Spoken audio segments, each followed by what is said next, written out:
স্বাধীনতার ৮০তম বর্ষে ত্রিপুরার কুমারঘাটে অবহেলার ছবি। জল কাদা আর অপরিচ্ছন্ন পরিবেশে পড়ে রয়েছে স্বাধীনতা সংগ্রামী প্রীতিলতা ওয়াদ্দেদারের আবক্ষ মূর্তি। ২০১৫ সালে স্থাপিত এই মূর্তির দীর্ঘদিন ধরে যথাযথ রক্ষণাবেক্ষণ হয়নি বলে অভিযোগ। মূর্তির চারপাশে তৈরি হয়েছে আগাছা, জঙ্গল, মুছে গিয়েছে নামের ফলকও। ঘটনায় প্রশাসনের ভূমিকা নিয়ে সরব বিরোধীরা।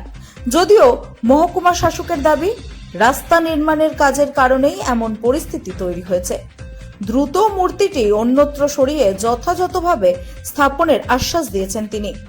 স্বাধীনতা সংগ্রামীর স্মৃতিচিহ্নের এই বেহাল দশা ঘিরে এখন প্রশ্নের মুখে প্রশাসনের ভূমিকা। Bureau report, রাতদিন news network. সরকার পরিবর্তন হওয়ার পর এই পৌর পরিষদের দখল বিজেপি নেওয়ার পরে যথাযথ সম্মান মর্যাদা দেওয়ার ক্ষেত্রে তাদের যথেষ্ট ঘাটতি ছিল। আজকে ৮০তম স্বাধীনতা সংগ্রাম দিবসটা আমরা প্রতিপালন করলাম। দুর্ভাগ্য হলেও সত্যি যে প্রীতিলতা ওয়াদ্দেদার একজন তখনকার সময় মহিলা মাস্টারদা সূর্য সেনের সাথে তারা যে লড়াইটা করলেন এই ব্রিটিশ সাম্রাজ্যবাদের বিরুদ্ধে, আজকে এটা অবহেলার শিকার। সেখানে দুটো ফুলের মালা, ফুল দেওয়া, পরিষ্কার পরিচ্ছন্ন করা, এইটা একটা ক্ষমা অযোগ্য অপরাধ। এখানকার বিজেপি পরিচালিত যে পৌর পরিষদ কতটুকু বব্বর হতে পারে একজন মহান স্বাধীনতার সংগ্রামী। তখনকার সময়ে প্রীতিলতা ওয়াদ্দেদার, কল্পনা যোশী, যিনি নাম ছিল কল্পনা দত্ত, আজকে ৮০তম স্বাধীনতার সংগ্রামে সময় এই যে তাদের প্রতি আজকে যে অবিচার করা হইতেছে, তীব্র নিন্দা জানাই, আমরা প্রতিবাদ জানাই এবং আমরা আশা করব এখানকার পৌর পরিষদ বা আজকে সরকারটা যারা চালাইতেছেন তাদের দৃষ্টি আকর্ষণ করতেছি, এই সমস্ত মুক্তিগুলিকে পরিষ্কার করা হোক। এখানকার যিনি বিধায়ক, উনি দেখেন না প্রত্যেকটা বিষয়তে উনি প্রতিক্রিয়া দেন। এই যে স্বাধীনতার সংগ্রামী প্রীতিলতা ওয়াদ্দেদারের মুক্তি চাইবে যে অবহেলা করা হইতেছে, বিধায়ক কোথায়, কেন বিষয়গুলো দেখেন না? এটাও আমরা আমাদের দাবি হইতেছে যথাযথভাবে যাতে সম্মান জানানো হয়, খোঁজ খবর নেওয়া হয় এবং তাদের জন্মদিবস এবং প্রয়াণ দিবস যাতে প্রতিপালন করা হয়। বড় করে বলতেছেন হরঘর তিরঙ্গা, কিন্তু স্বাধীনতা আন্দোলনে যে স্বপ্ন ভারতবর্ষ দেখেছিলেন ভারতবর্ষের মানুষ, সেটাকে রূপায়িত করবার তাদের ভূমিকাটা কি?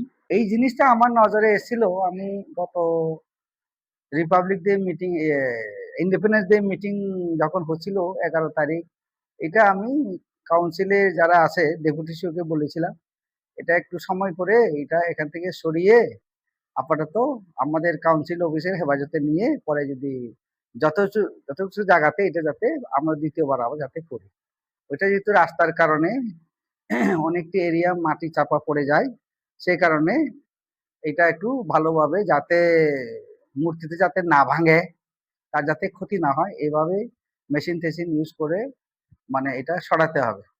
তা যাই হোক, আমি যা জেনেছি যেতে 11 তারিখ আমরা করেছি মিটিং, ওইটার নির্দেশনা মূলে কাউন্সিল থেকেও চেষ্টা করা হয়েছে জেসিবি দিয়ে বার করা যায় কিনা, কিন্তু ওরা বলছে যে তাৎক্ষণিক 2-3 দিনের মধ্যে তারা এটা করতে পারেনি, জেসিবি দিয়ে করলে হয়তো মূর্তিটা ভেঙে যাবে। তো আমি যা জানলাম এটা হয়তো তারা এই অতি সত্বর করে নেবে এটা। যাই হোক, ওরা সময় পায়নি, কারণ 15 আগস্টে তো অনেক প্রস্তুতি থাকে। ওরা চেষ্টা করেছে হয়তো না, চেষ্টা করেছে জেসিবি নিয়ে চলে গেছে, কিন্তু তারা যে একটা ধারণা হয়তো জেসিবির আঘাতে হয়তো ভেঙে যেতে পারে মূর্তিটা। তো ওইটাকে বাঁচাতে গিয়ে তারা ভাবছে যে তাড়াহুড়ো না করে একটু সময় নিয়ে এটা গর্ত করে বা বিভিন্ন ম্যানুয়াল লেবার লাগিয়ে এটা প্রীতিলতা স্বাধীনতা সংগ্রামী ছিলেন। এই আরডি অফিসটার নিচেই উনার ফটো। আজকে দীর্ঘ কয়েক বছর ধরে এখানে জঙ্গলে ভরে গেছে, এটা কোনো সংস্কারে করছে না। এখানে এই যে 15ই আগস্ট যায় বা 26 জানুয়ারি এগুলাতে যখন যায়, এগুলার কোনো দেখভাল করার কোনো লোক নেই। এটা পৌরসভার বাউন্ডারির মধ্যেই আছে, পৌরসভার কোনো ইয়ে নেই। কারণ ওরা স্বাধীনতা আন্দোলনে যারা সরকারে আছে, স্বাধীনতা আন্দোলনে ওদের কোনো ভূমিকা ছিল না, স্বাধীনতা সম্বন্ধে ওদের কোনো ধারণা নেই। যারা এই মহান পুরুষরা দেশ স্বাধীন করার জন্য আত্মবলিদান দিয়েছেন, আজকে তাদেরকে অবহেলা করা হচ্ছে। ওরা স্বাধীনতা সংগ্রাম, স্বাধীনতাটা কই মানে না। আর আরএসএস তাদের হেডকোয়ার্টারে দীর্ঘ প্রায় 30-35 বছর জাতীয় পতাকাই উত্তোলন করেনি। ওরা ওদের কাছ থেকে কি আর শিকার আছে? এটাই তো আমাদের দুঃখ, যে মানে এত কষ্টের বিনিময়ে, ত্যাগের বিনিময়ে যারা আমাদের দেশকে স্বাধীন করে দিয়ে গেল, তাদেরকে আজকে অবহেলা করা হচ্ছে। প্রশাসন বলতেই তো মানে ওরা ব্যস্ত কামাই বাণিজ্য নিয়ে। প্রশাসনের দৃষ্টি আকর্ষণ করে, সরকার আজকে আছে কালকে যাবে, কিন্তু আপনারা প্রশাসনে যারা সরকারি পদে যারা দায়িত্বে আছেন তাদের কাছে অনুরোধ রাখবো আগামী দিন যাতে এগুলো সংস্কার করে সুন্দর করে যাতে আমাদের দেশের স্বাধীনতার জন্য যারা প্রাণ দিয়েছেন, বলিদান দিয়েছেন, তাদের যাতে শ্রদ্ধা জানানো হয় সঠিকভাবে, এটাই